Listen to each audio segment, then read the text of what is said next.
Bonjour, je suis Reginhard, l'auteur des cycles d'Ouranos, et je vais vous présenter, le temps d'une esquisse, les personnages du volume 1, Héracliskos, premier épisodion. Aujourd'hui, nouveau croquis d'un des principaux protagonistes, Alkidéus enfant, qui est destiné à devenir le plus célèbre héros de la mythologie grecque, Héraclès. Je voulais vraiment commencer ce premier arc des cycles d'Ouranos en montrant comment les événements de l'enfance influencent le caractère et la personnalité d'un individu. Dans le cas du futur Héraclès, c'était en plus très intéressant de mettre en scène l'impact des attentes de l'entourage qui, averti de la nature particulière de l'enfant, peut devenir anxiogène.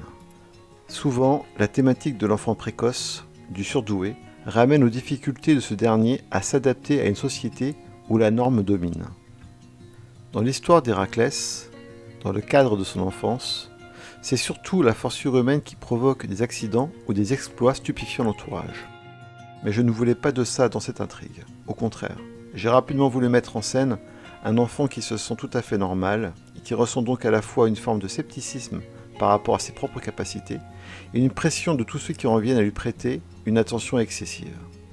Alkidéus est donc présenté dans l'intrigue comme un enfant constamment gêné dans les moments durant lesquels les adultes, devant lui, discutent et présument de sa nature particulière.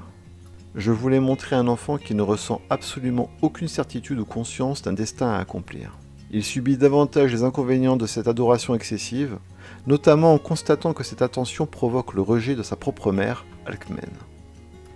Le fait de mettre en scène, en parallèle, l'homme accompli et l'enfant est en soi stimulant, car il y a à la fois la mesure du chemin réalisé, mais également l'évidence de ce qui a été sacrifié.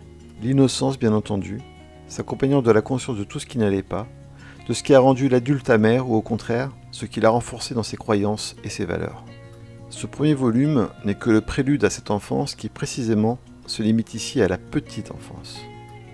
Les deux volumes d'Héracliskos, les deux premiers des cycles d'Ouranos, s'arrêtent au moment où Alkidéus débute son adolescence, qui sera déjà à la base d'une vie épique et dangereuse.